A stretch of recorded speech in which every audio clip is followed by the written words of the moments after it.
Hello super investors, बात करेंगे वारी रिन्यूएबल्स टेक्नोलॉजीज़ के बारे में। ये वीडियो मुझे काफ़ी दिनों से बनाना था, बट बिकॉज ऑफ कुछ personal problems, family health problems, मेरे हेल्थ प्रॉब्लम्स, मैं बना नहीं पा रहा था। तो ये काफ़ी दिनों से पेंडिंग था, क्योंकि कॉन कॉल जो हुआ वारी का, कॉन्फ्रेंस कॉल इन्वेस्टर के साथ में, उसमें काफ़ी बड़े अपडेट्स निकल कर आए हैं। 12 बिग अपडेट्स है जो कि सबको जानना ज़रूरी है, जो वारी में इन्वेस्टेड है या वारी को ट्रैक करते हैं।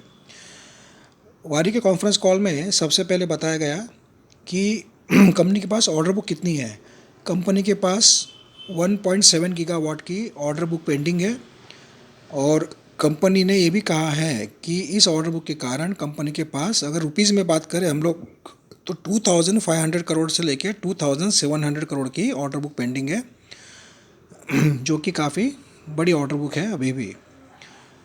बट काफ़ी दिनों से कंपनी को ऑर्डर नहीं मिली है कोई नहीं, तो इसके बारे में भी पूछा गया उनसे, तो उन्होंने बताया कि 18 गीगावाट के लिए कंपनी ने अलग अलग टेंडर भरे हुए हैं, तो कंपनी को और भी ऑर्डर्स आने वाले दिनों में एक्सपेक्टेड है।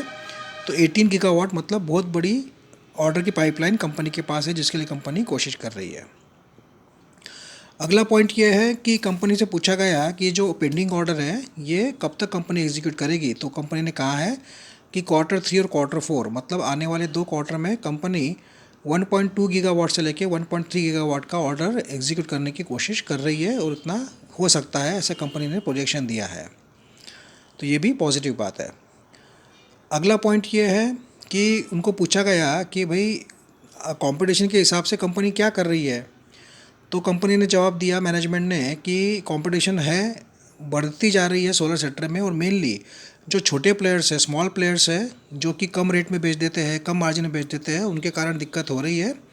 बट फिर भी हम लोग कंपटीशन को अच्छे से फेस करेंगे आने वाले दिनों में, ये भी कंपनी ने कहा है। अगले पॉइंट में कंपनी ने ये भी बताया है कि जो ईबिटा मार्जिन है, जो 15% के आसपास कंपनी मेंटेन करेगी, और उस पर उसके नीचे कंपनी का ईबिटा मार्जिन जाना नहीं चाहिए, ये भी उन्होंने बताया है। उनको ये पूछा गया कि ये मार्जिन मेंटेन रहेगा क्या आने वाले दिनों में, तो कंपनी ने ये बताया है कि कम से कम 2 डिजिट का मार्जिन हम लोग मेंटेन करेंगे ही आने वाले सालों में भी, ये कंपनी ने अश्योरेंस दिया है। 2 डिजिट मार्जिन मतलब 10% से लेकर 15% के बीच में मार्जिन रहेगा ही, ये भी कंपनी ने बताया है। कंपनी ने अगले पॉइंट में बताया है कि कंपनी मैक्सिमम जो काम है खुद के टीम से करती है, आउटसोर्स नहीं करती है, मतलब प्रॉफिट जो भी है कंपनी खुद ही, उसके कारण कंपनी का प्रॉफिट कम नहीं होता है। इन हाउस टीम है कंपनी के पास, और maximum work in house team से ही किया जाता है, और एग्जीक्यूशन भी हमारा फास्ट होता है, ये भी कंपनी ने अपने टीम के बारे में बताया है। अगले पॉइंट में कंपनी ने बताया है, कंपनी के लोगों को, इन्वेस्टर्स ने पूछा कि ये अगले ऑर्डर्स कब तक एक्सपेक्टेड है, जो पेंडिंग में है, कंपनी बता रही है पाइपलाइन में है ऑर्डर्स, तो उन्होंने बताया कि टेंडर भरने के बाद 4 से 5 महीने लगते हैं लेटर ऑफ इंडेंट LOI हाथ में आने के लिए। तो उसके लिए भी कंपनी ने काफ़ी टेंडर भरे हुए हैं, जिसका रिजल्ट जल्द ही आ सकता है। तो कंपनी को जब ऑर्डर की न्यूज़ आएगी तो आप जानते हैं शेयर में उछाल आएगा। कंपनी ने ये भी बताया है कि बड़े प्रोजेक्ट्स के अलावा कंपनी ने अभी स्ट्रैटेजी चेंज की है कि छोटे प्रोजेक्ट्स पे भी ध्यान देना है, मतलब 1 मेगावाट से लेके तो 50 मेगावाट तक के भी प्रोजेक्ट्स जो है, छोटे प्रोजेक्ट्स, उस पर भी कंपनी फोकस कर रही है।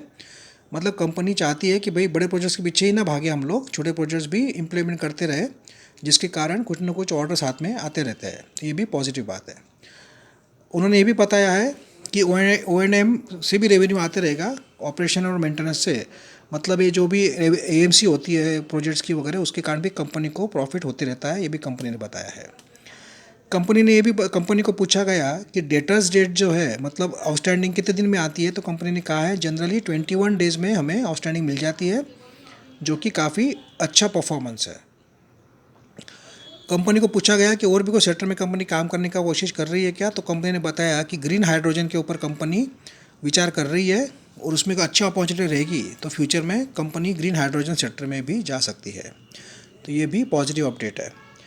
कंपनी ने ये भी बताया है कि कंपनी को पूछा गया कि भारत के अलावा इंटरनेशनल मार्केट में कंपनी जाने का विचार कर रही है क्या, तो कंपनी ने बताया है कि इंटरनेशनल मार्केट में मिडिल ईस्ट और अफ्रीका पे कंपनी फोकस करेगी आने वाले दिनों में, बट अभी डोमेस्टिक मार्केट में ही कंपनी का मेन फोकस है। तो ये भी एक अपडेट है। कंपनी ने भी बताया है अगले अपडेट में कि सेंट्रल गवर्नमेंट का फोकस बहुत अच्छा है सोलर सेक्टर के लिए, तो उसका फ़ायदा कंपनी को आने वाले दिनों में होगा। और अगले पॉइंट में ये भी बताया है कि कुसुम योजना रूफटॉप सोलर जो स्कीम है गवर्नमेंट की, उसके कारण भी कंपनी को आने वाले दिनों में अच्छे ऑर्डर्स एक्सपेक्टेड है। तो कंपनी ने काफ़ी अच्छा जो है कॉन्फ्रेंस कॉल में अपडेट दिया है कंपनी के बारे में, कंपनी के फ्यूचर प्लान्स के बारे में, ऑर्डर बुक के बारे में। तो जैसे वारी रिन्यूएबल्स का फ्यूचर तो काफ़ी ब्राइट है, बट अभी फ़िलहाल मार्केट की गिरावट और वैल्यूएशन जो है शेयर का ज़्यादा होने के कारण तेज़ी नहीं आ रही है। बट आशा करते हैं जैसे जैसे मार्केट में तेज़ी आएगी शेयर ऊपर ही जाते जाएगा। तो जो लोग वारी को फोकस करते हैं, मुझे आशा है कि उनको ये अपडेट सुन के खुशी होगी कि कंपनी के पास अभी ऑर्डर बुक भी अच्छी है, एग्जीक्यूशन प्लान भी अच्छा है और भी ऑर्डर एक्सपेक्टेड है। Thank you friends.